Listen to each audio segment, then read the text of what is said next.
Hola amigos epicéntricos, esto es Candidaturas Visibles, una nueva entrega. Como ya saben, se trata de un programa especial por las elecciones que ya están realmente a la vuelta de la esquina, el 2 de octubre, y estamos entrevistando con apoyo de IDEA Internacional a una serie de candidatos, visibilizándolos. Son candidatos que hemos filtrado, por supuesto, y que necesitan exposición en los medios para tener un voto informado. Todos nosotros necesitamos votar más informadamente.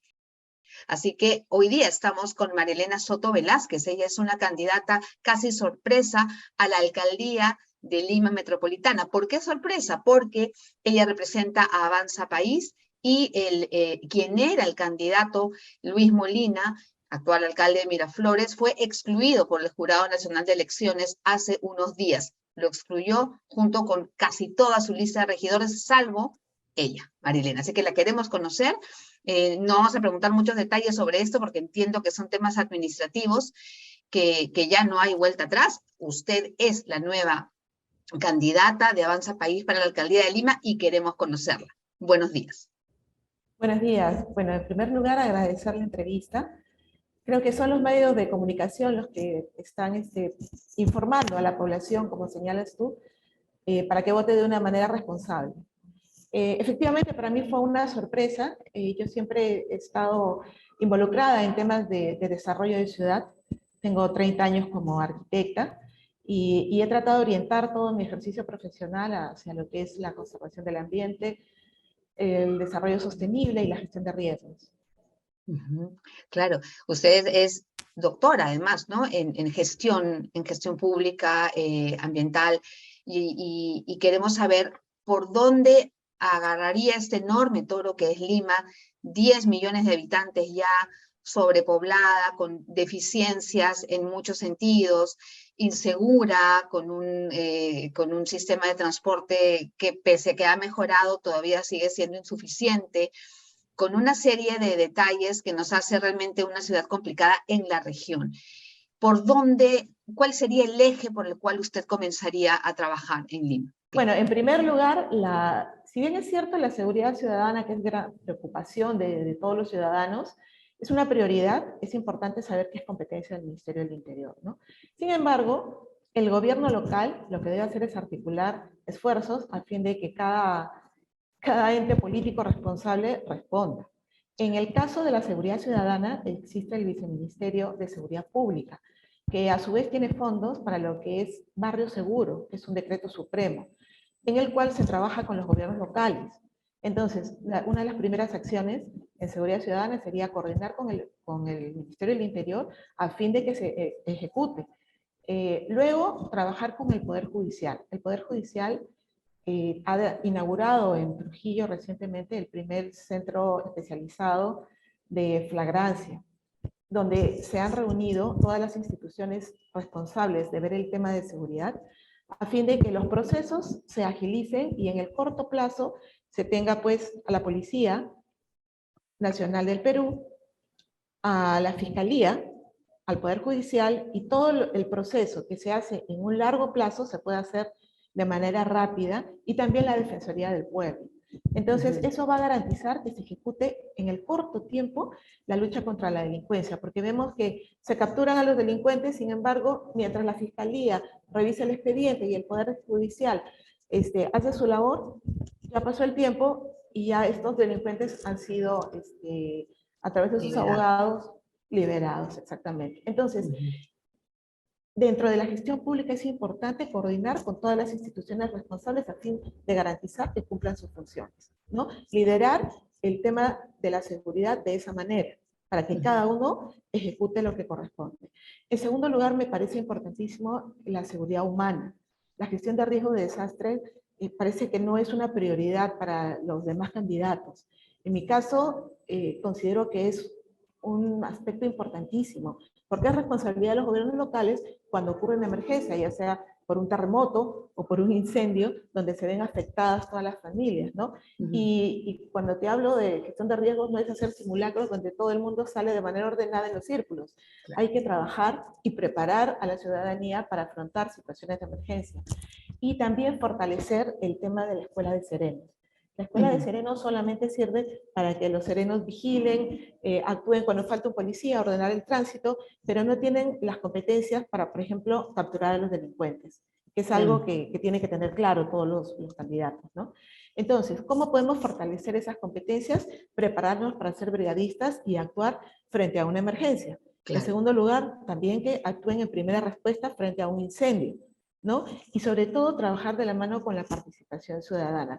Los ciudadanos debemos estar preparados para actuar en situaciones de emergencias, no esperar pues que venga el ministerio mientras mueve un pie y otro pie y la ciudadanía necesita urgente atención. Entonces, esas son prioridades en el tema de seguridad, ¿no? Claro, es verdad que somos un poco, pues, necesitamos a un papi que nos diga muchas veces las cosas, ¿no? Que cómo actuar, y cuando pasan ese tipo de cosas decimos es que no me dieron, es que no me dijeron, y los simulacros sirven casi, yo diría que para muy poco. Yo creo que hace falta otro tipo de políticas públicas.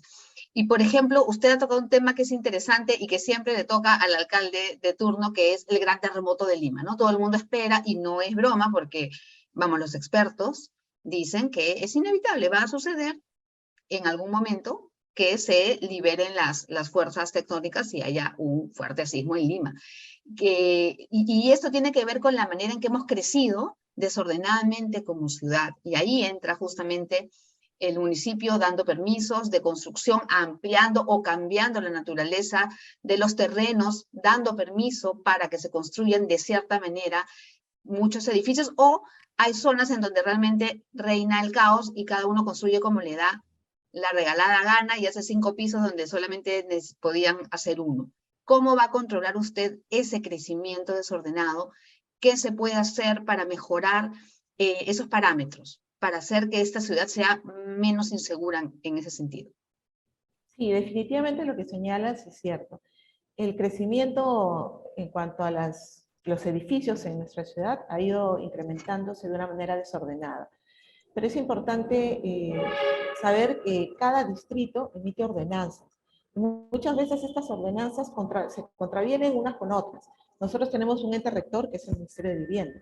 Y el Ministerio de Vivienda, a través de la Ley 29090 y su reglamento, que es el Decreto Supremo 029/2019 hasta el momento, porque parece que lo están también modificando, es el que establece los parámetros para este ordenamiento territorial a través de las expedientes técnicos y las comisiones técnicas, que son órganos colegiados.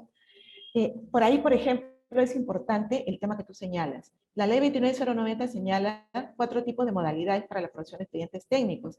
Sin embargo, las obras públicas están exoneradas de pasar comisión técnica, ¿no? Entonces, por eso vemos que sin ningún criterio de parámetro se están desarrollando proyectos que no cumplen pues con los parámetros que sí le exigen a los administrados que no están haciendo obras públicas.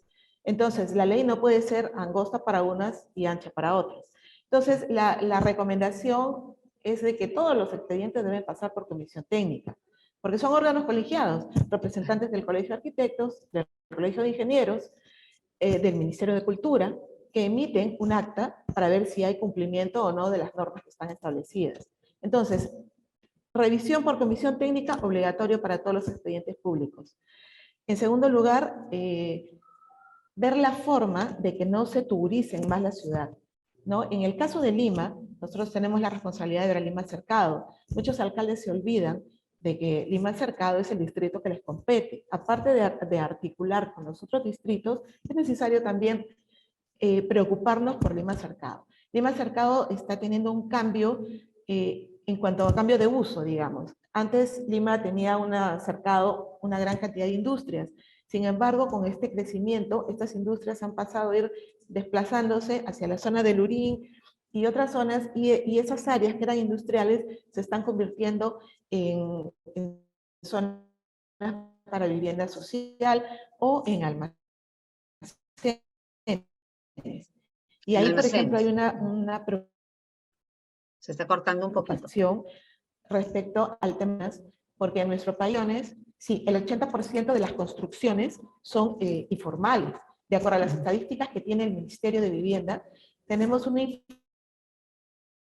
informalidad de 80%, licencia. Porque pues hay una demora en los procedimientos y ahora que la norma está permitiendo que los expedientes los revisen las empresas como los revisores urbanos, y la ley señala de que una vez que el revisor urbano presentó ya un expediente, lo que le queda a la municipalidad es aprobar, ¿no? Sin posibilidad de poder revisarlo.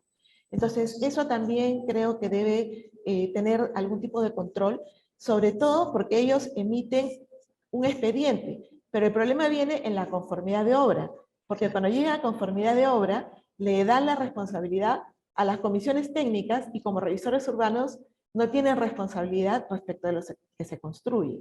Entonces, es toda una cadena que hay que tener una adecuada fiscalización y ver que se cumplan. El tema de la corrupción también es importantísimo. En mi paso, yo he sido miembro de comisión técnica, representante del INDECI, desde el año 2012 hasta el 2018, que el señor Kuczynski cambió la norma y nos retiraron de comisión técnica. Creo que éramos un poco incómodos, hacíamos muchas observaciones en el tema de la seguridad humana. Bueno, finalmente, en ese transcurso, por mi paso por diferentes municipalidades, pude darme cuenta el desconocimiento que tienen algunas autoridades respecto de emitir ordenanzas. Por ejemplo, los parques que son intangibles, cambiaban el uso para obsequiársela a una determinada empresa o alguna organización para hacer determinada construcción. Entonces, en comisión técnica nosotros evidenciamos que se está infringiendo una norma superior porque hay un ordenamiento jurídico y una prelación de normas que tenemos que respetar. Entonces, observábamos, ¿no? Entonces, sí conozco la problemática y este tema de la corrupción que yo creo que no es exclusiva de los gobiernos locales.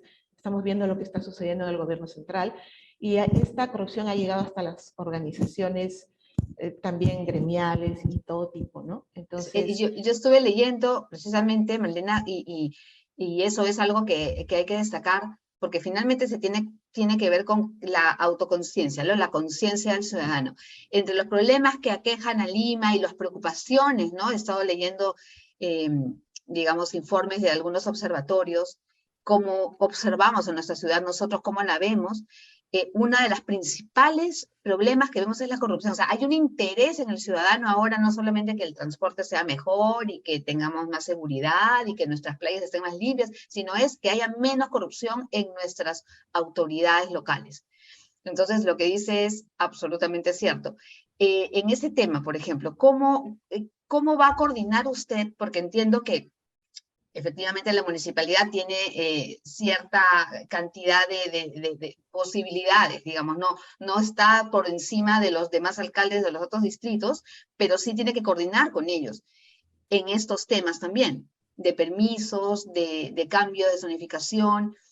¿Cómo va a mejorar esa casi inexistente relación que existe con los alcaldes locales de otros distritos?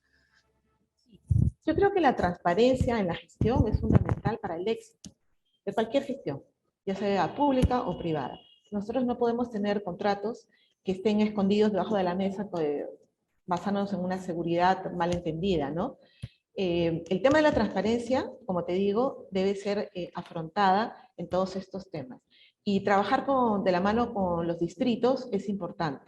Y si se evidencia que hay algún error, hacérselo saber al alcalde, porque probablemente pues el funcionario que ha puesto en ese puesto no esté trabajando de manera ordenada o correcta, ¿no?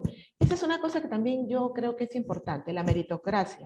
Cuando tú eliges un funcionario público, si bien es cierto debe ser personal de confianza, también debe basarse en un tema de competencias, ¿no? No se puede colocar a una persona en un puesto cuando no tiene todo el conocimiento para desarrollar sus funciones, porque lo que va a suceder es que se va a crear más burocracia porque va a necesitar de asesores. Y segundo, de que te expones pues a que haga una mala digamos, función, ¿no? Exacto.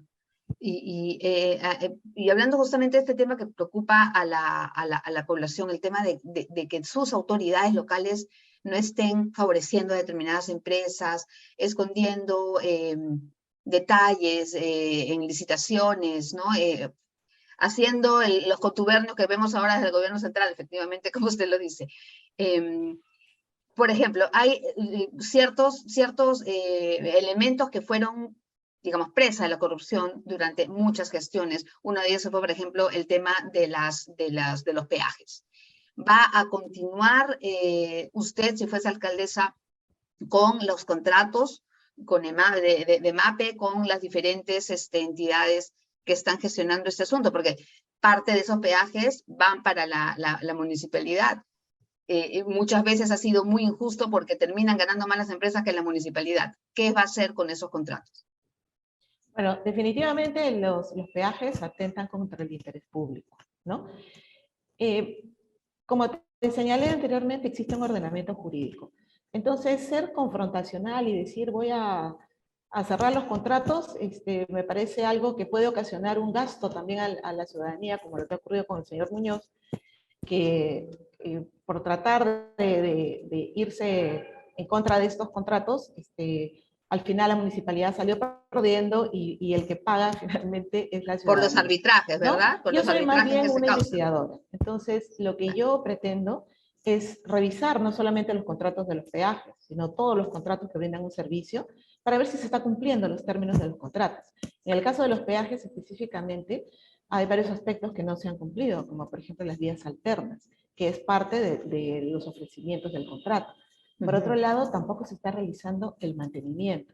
Entonces, igual que cualquier contrato, cuando hay un incumplimiento, entonces es susceptible de que pueda ser observado, ¿no? Entonces yo creo que de manera inteligente se puede afrontar respetando el ordenamiento jurídico, exigiendo pues a los responsables que sustenten sobre todo el incremento del peaje bajo qué términos, ¿no? Hay un estudio en base del cual se planteó los peajes, el contrato de los peajes y la recuperación en 40 años. Sin embargo, ese cálculo no fue correcto. Ya la recuperación de la inversión ya se dio.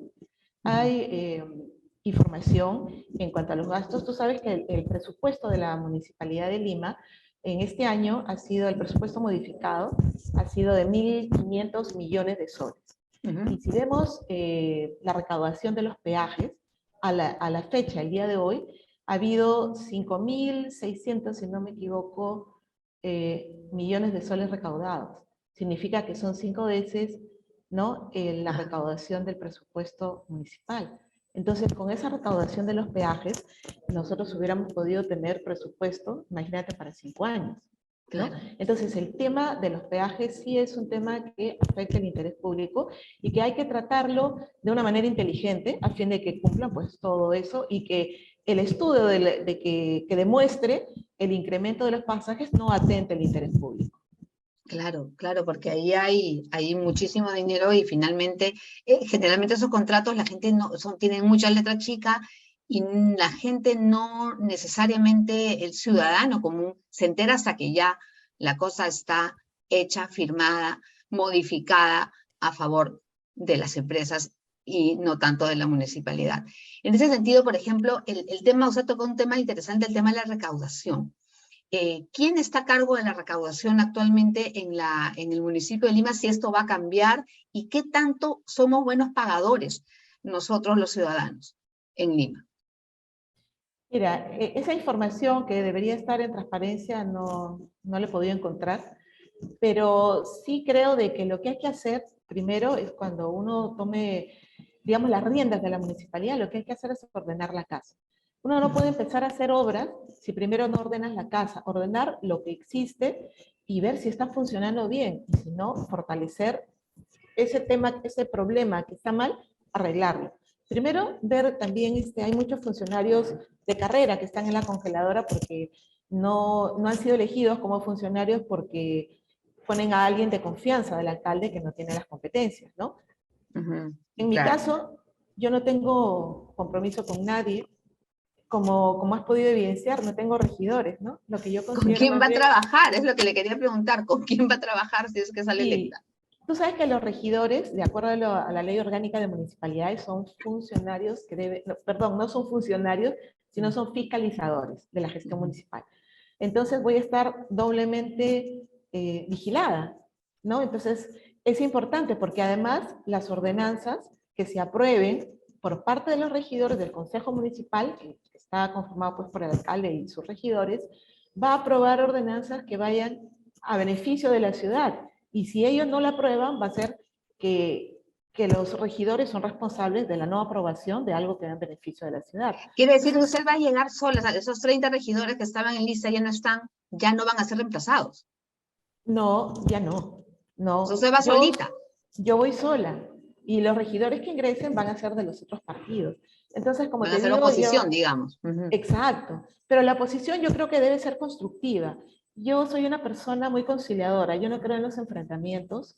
Durante mi vida he podido ver estos enfrentamientos y la verdad creo que ya Lima está cansado de estos pleitos, de estos enfrentamientos. Yo por el contrario, soy una persona muy conciliadora y los que me conocen, al contrario, yo siempre busco la forma de dar solución a los problemas dentro del marco jurídico, porque hay que ser respetuosos del marco jurídico y me parece irresponsable por parte de otros candidatos que ofrecen algunas competencias que no son de ellos. Entonces yo solamente voy a prometer lo que puedo cumplir.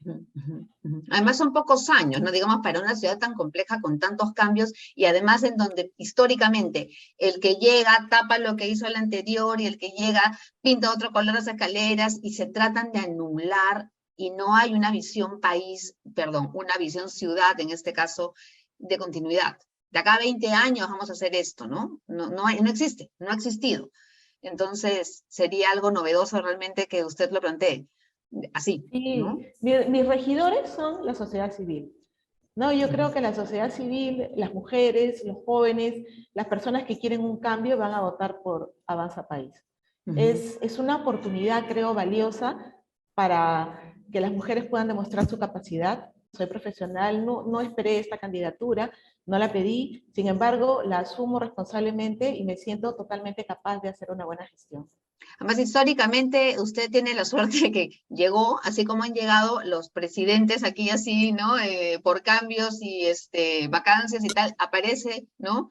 Un presidente que finalmente por un corto tiempo tiene la capacidad o la posibilidad de hacer sin tanta presión, mejores cosas, ¿no? O sea, es una oportunidad realmente inesperada para usted. Hay un tema en especial, usted tiene el tema de gestión ambiental también, Repsol, por ejemplo. Repsol, con el daño que ha ocasionado al mar de Ventanilla, al mar de Ancón, digamos, está teniendo un momento comercialmente muy bueno, pero enfrentado por el daño que le ha hecho el mar, un daño que va a durar más de posiblemente 10 años. ¿Qué cosa haría usted con lo decidido por Repsol? Por lo decidido por el Estado. Un segundito, por favor. Perdón, se metió mi hija. Un segundito, ya, esto lo voy a editar, no se preocupe. Me distrajo, ya. Voy a replantear la pregunta. Usted, Marilena, que tiene experiencia en gestión pública y ambiental, ¿qué va a hacer con Repsol? O sea, Repsol, claro, está ahorita cabeza gacha en este momento porque sabe que está siendo investigada y que hay vestigios y que hay actualmente informes por salir, por ser evacuados, que van a ser contundentes respecto a la contaminación gigantesca que va a durar posiblemente una década más dañando nuestro mar. Pero ha tenido y va a tener un año comercialmente fabuloso en cuanto a ganancias. ¿Qué exigiría usted como alcaldesa de Lima a las empresas como Repsol? Porque no va a ser, esperemos que sea este el peor de los casos y no haya peor que esto, pero las empresas suelen pensar que tienen carta abierta, carta blanca para operar sin control. O sea, lo que pasó en Repsol fue falta de control de las entidades, ¿no? Respectivas, pero dañó el mar de Lima, dañó el mar de Ventanilla, dañó el mar de Ancón y del Callao. ¿Qué haría? No solamente ¿Cómo el mar, controlaría? los ecosistemas marinos. Exacto. Y a los ¿No? pescadores. Sí, afectó, es un daño que ha afectado no solamente al mar, a los ecosistemas marinos, a los pescadores y a toda la economía, porque muchas personas vivían de esta actividad, digamos, y no ha podido, al verse afectada por la contaminación, pues ya no se pueden extraer peces de la parte delantera del mar, digamos, ¿no? Bueno, mira, existen los estudios de impacto ambiental, ¿no? Y acá partimos, creo que de la concepción misma cuando uno ejecuta un proyecto, ¿no? La Contraloría General de la República ha señalado en muchos de sus informes que el origen de la corrupción se da en la aprobación de los expedientes técnicos, ¿no? Y acá tenemos que ver que un expediente técnico debe tener estudios de impacto vial y estudios de impacto ambiental, ¿no? Entonces, dentro del estudio de impacto ambiental tiene que contemplarse cómo se van a actuar frente a esta mitigación. Entonces, las autoridades deben ser responsables y fiscalizar que se cumpla, digamos, todos los procedimientos que aseguran que no haya contaminación. Acá realmente lo que faltó ha sido fiscalización, ¿no? Entonces, el Ministerio del Ambiente, por ejemplo, se ve un poco apagado, no tiene participación ni fiscalización, que debería ser un poco más enérgico para poder fiscalizar la contaminación. No solamente se da por Repsol, sino muchas empresas están generando contaminación todos los días, y todos los días vemos cómo hay contaminación del aire, contaminación del agua, contaminación visual, contaminación del ruido.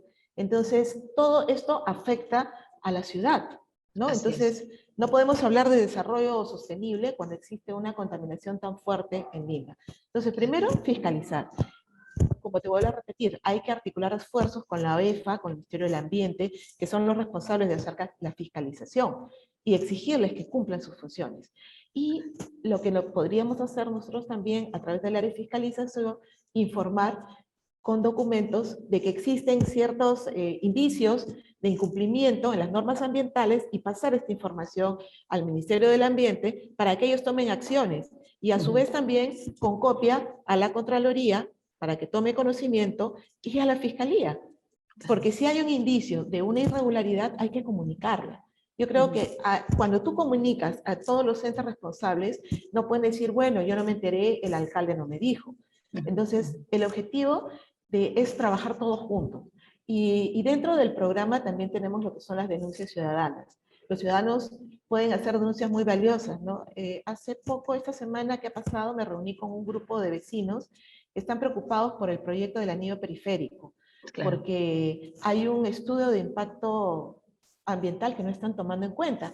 Y cuando ellos han mandado a Proinversión sus comunicaciones, Proinversión les ha dicho que están reestructurando el proyecto del anillo vial, y que cuando ya esté firmado, los van a llamar para que ellos puedan emitir su opinión.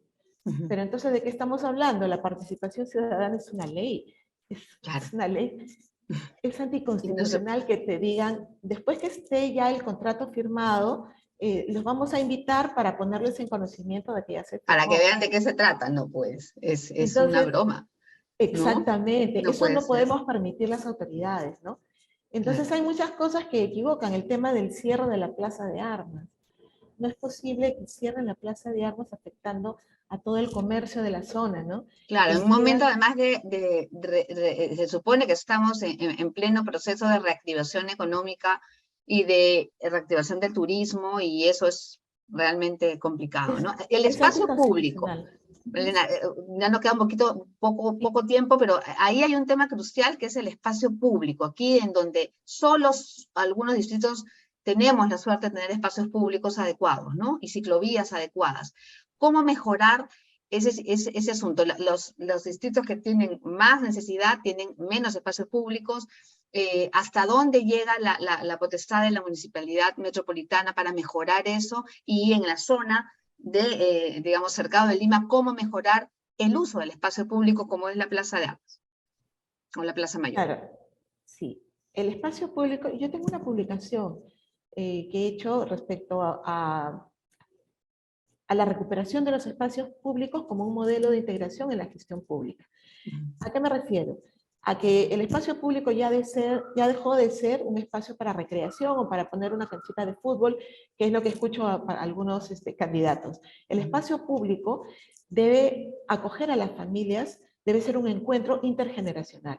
Es decir, tener espacios para los niños, para los jóvenes, para los adultos mayores, en el cual no solamente se toquen aspectos de recreación, sino también de salud mental. La salud mental, los espacios públicos han hecho falta ahora en esta época de pandemia, para poder trabajar y que todas estas personas no se sientan pues agobiadas, ¿no? Entonces, la idea es trabajar de la mano con el Ministerio de Producción, el Ministerio del Ambiente y todos aquellos entes. ¿Por qué? Porque esos espacios públicos se pueden convertir también en centros de emprendimiento, de trabajo, para que el Ministerio de Salud pueda dar temas de prevención, donde produce, el Ministerio de Producción puede asesorar a todos aquellos emprendimientos para su formalización, y donde el Ministerio de Educación pueda tener espacios lúdicos adecuados para los niños. Entonces, estamos haciendo un trabajo multisectorial con la competencia de todo el gobierno central, además de lo que es su responsabilidad, y el gobierno local va a articular esos esfuerzos, va a brindar este trabajo, liderándolo para que cada uno cumpla la función, y además que tienen el presupuesto, porque como te menciono, el presupuesto de Lima es muy poco, pero sí lo tiene el gobierno central. Entonces lo que vamos a exigir es de que ese presupuesto se gaste en la ciudad donde corresponde. ¿Qué opina? Justo estaba leyendo, hay algunos especialistas que sugieren que Lima debería tener, debería comportarse un poco, tener, digamos, competencias casi regionales, ¿no? Como lo tienen los gobiernos regionales. Eso tiene que ver también con el tema presupuestal, que en Lima efectivamente se recauda poco. ¿Cree usted que es una buena idea que pueda asumir ciertas funciones regionales? Bueno, ya de por sí la Municipalidad de Lima tiene una característica diferente a todas las otras regiones. Además, concentra el 30% de la población del Perú. Entonces, ahí hay que trabajar muy fino, hilar muy fino. ¿Por qué? Porque Lima concentra 42 distritos que tienen realidades muy diferentes. Entonces, hay que trabajar con la problemática de cada distrito. Lo que sucede en la zona norte o en la zona sur es diferente, ¿no? La delincuencia, por ejemplo, se encuentra más presente en unos distritos, y la diferencia en cuanto al número de serenos también es abismal, ¿no? Mientras hay 100 serenos por persona en un distrito, hay como 3.000 personas por cada sereno en otro distrito. Entonces, esas diferencias que son incongruentes, hay que ver cómo se pueden solucionar en cuanto al tema de la seguridad ciudadana. Pero pensar en eso, yo creo que Lima ya tiene varias, dentro de su estructura orgánica, varios temas que los trabaja como provincia. El tema de la Comisión Ambiental de Lima, que es donde reúne pues, a estas 4 sectores de Lima, y donde eligen a una presidencia para la Comisión Ambiental de Lima Este, Lima Norte, Lima Sur, en las primeras semanas de Lima. Personalmente yo tengo un compromiso con el medio ambiente, entonces creo que eso sería una de mis primeras acciones, convocar a la Comisión Ambiental para que se forme y se establezcan ya prioridades dentro de lo que es la lucha contra la contaminación, ¿no? Que nos aqueja. Usted en el programa, en el proyecto, en el plan de gobierno que antes, digamos, presentó Lucho Molina, pero como usted bien dijo, representaba un partido y la gente vota pues por el partido, ¿no? Orgánicamente, y usted quien lo representa ahora, tienen un plan de movilidad urbana sostenible, justamente está muy vinculado al tema ambiental, porque el aire de Lima es atrozmente contaminado y mucho tiene que ver con el estado en que se encuentran muchos autos, vehículos de transporte urbano y particulares. ¿Qué se puede hacer al respecto? ¿Cómo fomentar que la gente pues no saque chatarras de esa categoría que ensucien el ambiente de tal manera, ¿no? ¿Va a haber pico y placa ambiental? ¿Qué sugiere para mejorar ese aspecto? Bueno, el tema de la movilidad, lo que se plantea, y lo que yo creo que también es importante, es priorizar al peatón. Ya a nivel de pandemia se ha demostrado pues, que muchas personas, para estar más tranquilos, más seguros, se movilizan o a pie o en bicicletas. Y lamentablemente las vías no están preparadas. Se ha priorizado el tema de los autos, y los peatones en muchos lugares no tenemos por dónde transitar, ¿no? Hace poco estuve en el centro por un tema de documentos que tuve que ir a presentar a la OMPE, y realmente es muy difícil y te puedes caer, ¿no? Es decir, una persona que digamos, no tiene problemas para desplazarse, imagínate las personas que tienen una movilidad reducida. Capacidad, claro. Entonces, las rampas no funcionan, los semáforos, el tema de que no hay un lenguaje inclusivo, porque las personas con discapacidad no solamente son por discapacidad motora, hay discapacidad visual, discapacidad auditiva, entonces no se preocupan en que dentro de la discapacidad hay que afrontar todos esos problemas, ¿no? Y que además debe ser transversal, no solamente en el tema de movilidad, sino también cuando uno otorga una licencia, verificar que todos los locales comerciales cuenten con estos lenguajes para que sea accesible la ciudad en todos los sentidos, ¿no? Entonces esos aspectos son los que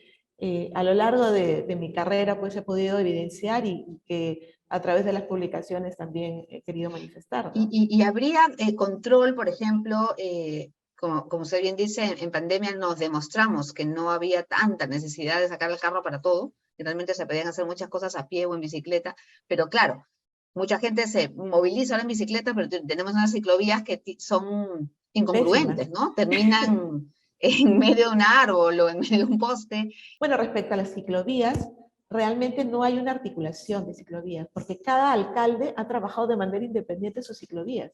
Yo vivo en La Molina y cuando inauguraron una ciclovía que está en Raúl Ferrero, el primer día de inaugurado un accidente, atropellaron a un ciclista. Entonces, ¿por qué? Porque no hay un estudio técnico en el que evalúe pues, el tránsito vehicular con respecto al tránsito de las bicicletas, ¿no? Y como bien señalas, en muchos casos el expediente técnico, vuelvo a repetir, el problema parte del expediente técnico, porque no hubo un adecuado levantamiento topográfico que evidenciara que ahí había un árbol o había un poste, y primero hay que revisar, hacer un levantamiento de todas las vías, de las ciclovías que han elaborado cada distrito, para ver realmente si están en zonas digamos, peligrosas, ¿no? Porque como te digo, las estadísticas de accidentes en bicicletas se han incrementado considerablemente, porque ahora ya los ciclistas están más expuestos a sufrir accidentes. Y tú sabes de que estar en bicicleta, pues estás totalmente desprotegido. Entonces ha habido ya accidentes muy serios. Entonces, la idea es primero levantar la información de todos los distritos para hacer un estudio, un diagnóstico, para ver cuáles son las zonas de riesgo y ver de qué manera se puede mejorar la transitabilidad en las ciclovías, ¿no? Y definitivamente en las zonas, en aquellas vías de alto tránsito, es imposible hacer ciclovías, ¿no? Yo no entiendo cómo es que se ha permitido un gasto público cuando no se ha hecho un análisis. En una vía de alto tránsito no es posible tener ciclovías. Entonces, No. hay que hacer, como te digo, una evaluación, un diagnóstico y hacer, pues, ver lo que va y lo que no va, ¿no? Claro, la prioridad que tiene que tener, o sea, usted como alcaldesa, si es que la eligen, va a poder coordinar con los alcaldes de cada distrito, pero finalmente cada uno va a decidir si le mete o no le mete presupuesto y le da prioridad a algo así, ¿no es cierto? Porque yo lo que veo es que le llaman ciclovía a poner unos cuantos conos naranjas y eso no es una ciclovía necesariamente, es muy insegura. Y pintarlo, nada Claro, más. Sí, efectivamente, ¿no? Inclusive son peligrosas para los peatones, claro. porque en muchos casos, ahora al no tener vías adecuadas para la peatonalización, los peatones están usando las ciclovías para trasladarse. Y eso es peligroso porque viene un ciclista y los puede atropellar.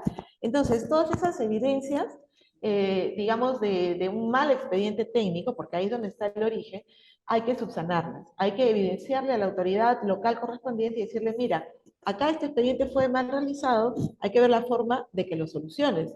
Ya tú tienes un presupuesto, utilízalo y plantea soluciones porque los vecinos no pueden estar expuestos a los accidentes, ni los peatones ni los ciclistas, yo creo que nadie en realidad.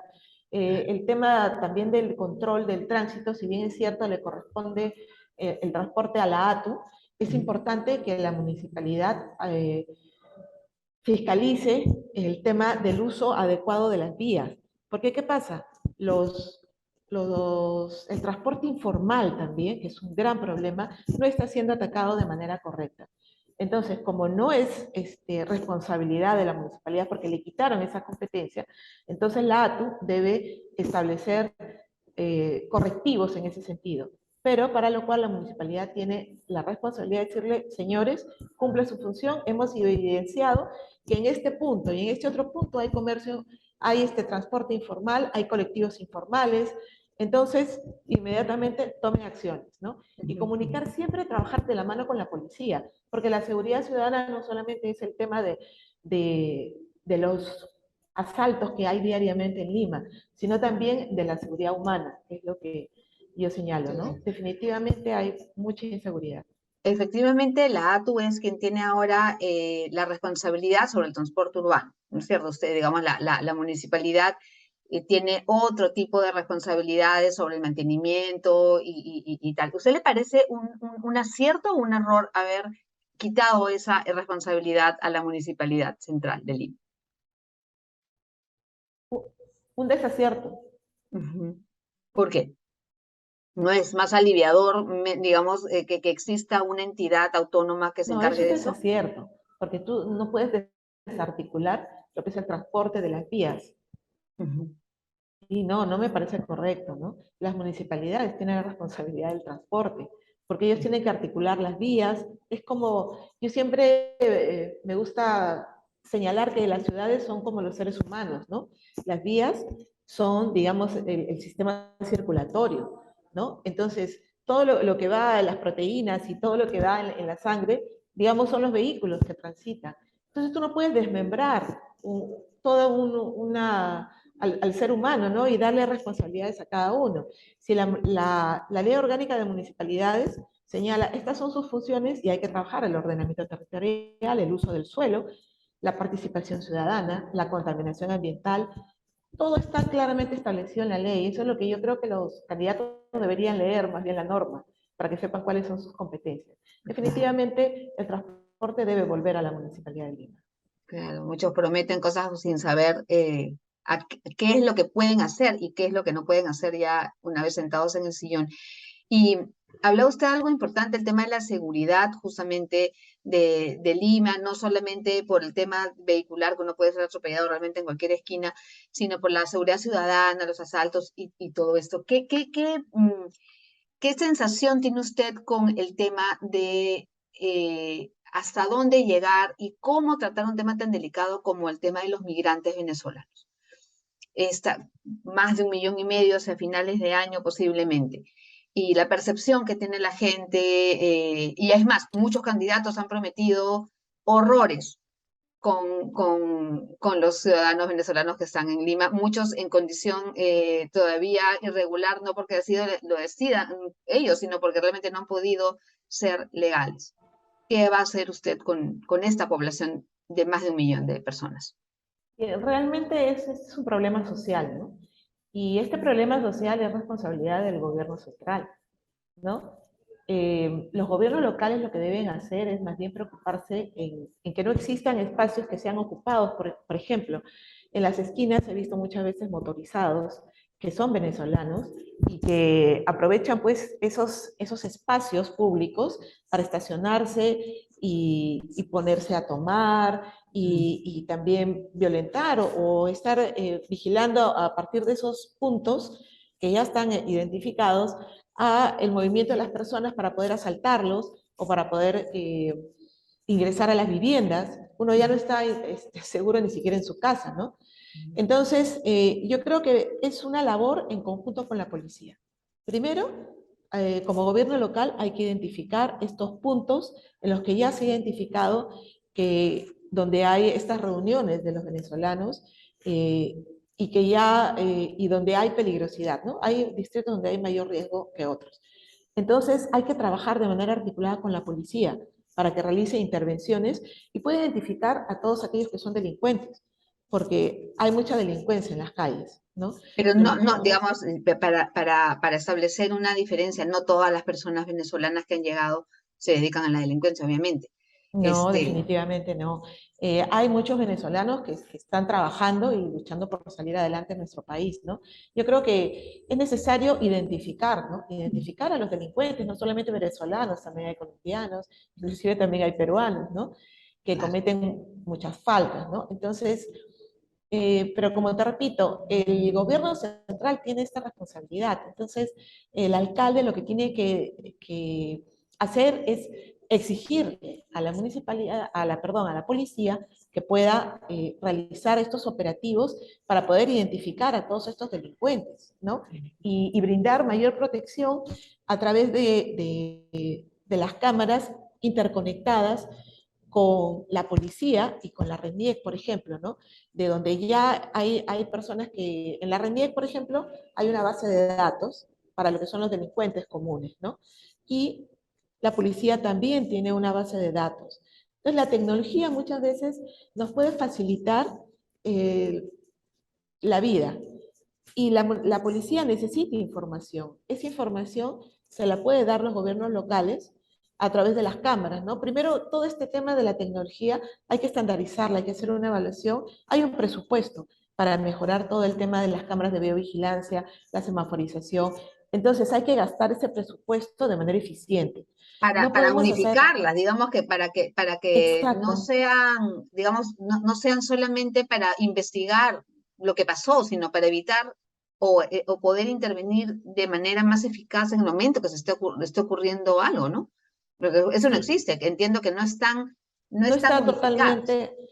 hay una iniciativa que se ha hecho en Miraflores con Lucho Molina, sin embargo, a nivel ciudad hay mucha diferencia entre un distrito y otro. Entonces Ujú. tienen que poner las instalaciones, las redes de comunicaciones adecuadas, establecer puntos estratégicos y estandarizar. Es como cuando uno compra un celular y que a veces se compra el cargador y no es compatible un celular con Claro. otro. Eso es lo que sucede con las cámaras de videovigilancia. Entonces lo que hay que buscar es uno que sea compatible, un sistema de tal manera que se permita esa articulación. Que sea unificable. Exacto. Ajá. Ya terminando, Marina, hay un detalle que me llamó la atención en el plan de gobierno, que es el plan Adopta tu calle. ¿De qué se trata Adopta tu calle? Sí, como sabes, el presupuesto para las inversiones es poco. Sin embargo, lo que hay que trabajar es mucho. Entonces, el objetivo de Adopta tu Calle es de conversar con las empresas, con la empresa privada, a fin de que, por obras por impuestos, pueda, en función a un expediente integral, adoptar una parte de ese recorrido, ¿no? De ese proyecto. De tal manera que haya los fondos suficientes para poder mejorar las calles a nivel de peatonalización frente a cada una de las, digamos, de estas industrias o de las empresas privadas, ¿no? Ese es más o menos el criterio de Adopta tu Calle, ¿no? Y también el tema de la regeneración, la recuperación del patrimonio histórico, ¿no? Hay que trabajar en la recuperación de Lima, ¿no? Y recuperar, como digo yo, la industria sin chimeneas, que es el turismo. Ujú, ujú, ujú. La industria sin chimeneas. Explíqueme un poquito más ese término, por favor. El turismo, el turismo es una industria, Ujú, ¿no? Es parte de la economía, una parte importante. Nosotros tenemos un recurso valiosísimo que es nuestro patrimonio histórico. En ujú. Lima llegan muchos turistas, tenemos una estadística a través del Ministerio de Turismo que señala pues, el importante número de turistas que llega a conocer Lima, ¿no? Y el Cusco, ¿no? Ujú. Entonces, hay que trabajar para reactivar todo lo que son perdón, los hoteles, los restaurantes, las hostales, que brindan un servicio al turista, ¿no? Ujú. Tenemos también una riqueza en cuanto a gastronomía, que se ha visto afectada pues, por la falta de turismo. El problema de la inseguridad ha ahuyentado al turismo, ¿no? Sin embargo, ahora se está como queriendo reactivar, entonces hay que apoyar a estos negocios brindándole la seguridad. En ese sentido, sí, el serenazgo puede vigilar las calles de tal manera de que pueda identificar acciones sospechosas para inmediatamente comunicar a la policía y tomar acciones. Entonces, Ujú. la recuperación del centro histórico es necesaria, es urgente. Y la regeneración también. La regeneración parte de la recuperación de todas aquellas zonas que están en riesgo, ¿no? No solamente de las zonas más antiguas de Lima, sino también en los cuerpos de agua. El río Rima que está altamente contaminado y necesita de urgente ayuda. Entonces, trabajar con las instituciones responsables y empezar a limpiar el río Rímac y cambiarlo. Lavar todo eso, descontaminar, ¿no? Digo, Perfecto, yo tengo Marina. un corazoncito verde. No, no, está muy bien porque Lima lo necesita, justamente, y necesita más ingresos, por lo que he escuchado y me ha dicho usted en más de una ocasión en esa entrevista, el presupuesto es pequeño. ¿Va usted llegando al sillón, si es que tiene la suerte de contar con esa oportunidad, va a pedir más presupuesto al gobierno central o va a generar mayores ingresos de alguna manera para el municipio? Mira, el tema del emprendimiento, yo creo mucho en los emprendedores, creo que el Perú es más fuerte que sus problemas. Hemos demostrado salir adelante cuando se han presentado problemas muy difíciles. Entonces yo creo que un trabajo importante va a ser con los centros de emprendimiento mujer y los centros de emprendimiento jóvenes. Por otro lado, tenemos, creo que una importante información en cuanto a los proyectos de la academia.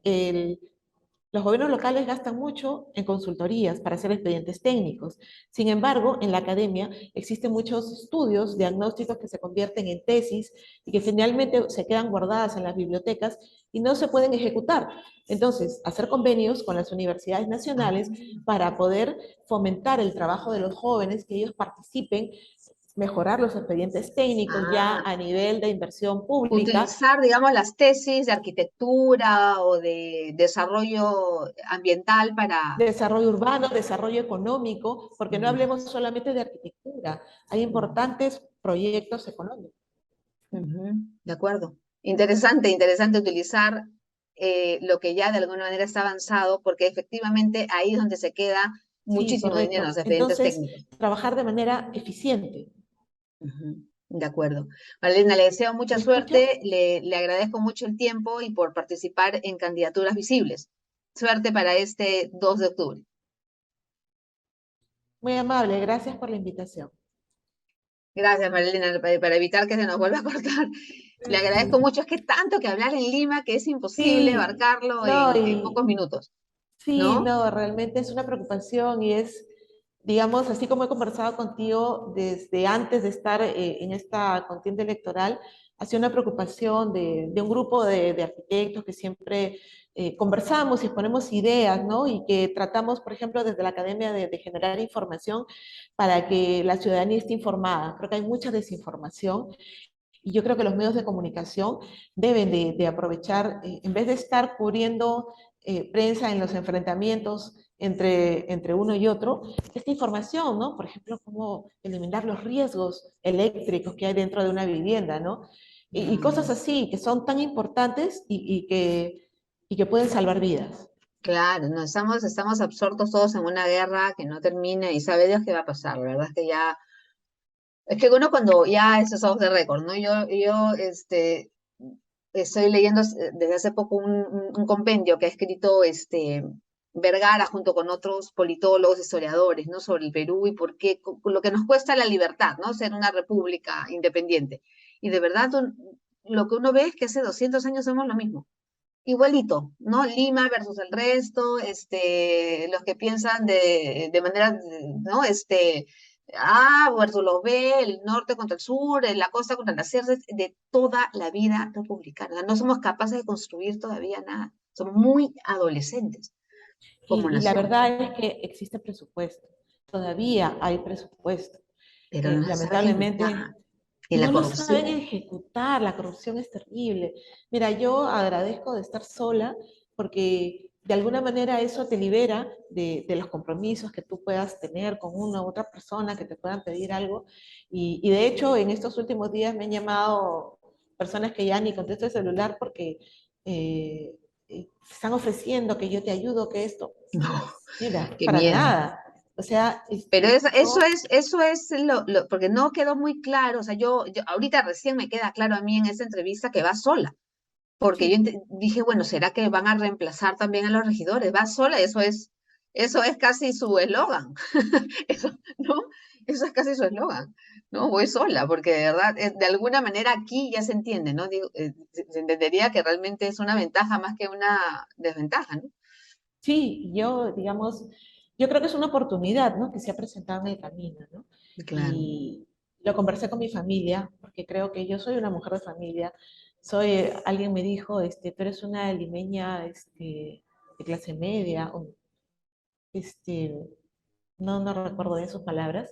Pero bueno, sí, yo trabajo para salir adelante y sacar adelante a mi familia, ¿no? A mí nadie me ha puesto nada ni me ha regalado nada. ¿no? Es más, en el partido también ya los fondos se habían agotado y obviamente no han hecho ningún gasto en la candidatura, ¿no? Porque probablemente pensaron que no, de repente yo no ofrecía esa posibilidad Claro, de, o sea, esa mediaticidad que hacen los medios, ¿no? claro, no, Yo no soy ahora lo que mediática. se ha sabido de la campaña de renovación, que con esos fondos públicos están pagando sueldos en 200.000 soles en coaching, ¿qué tal? A una sola persona. O sea, toda la plata, pues, entonces que van a tener los candidatos, pobrecitos, no les queda nada. Correcto. Bueno, Sueldos. como te digo, ya eso, bueno, Avanza País lo ha manejado al inicio de la campaña y prácticamente yo estoy con el apoyo de las redes y con los medios que como tú me han dado la Pero no oportunidad crea que es de poca cosa, conocer. las redes tienen mucho poder ahora. Nosotros lo vemos así ahora como periodistas fuera de la televisión.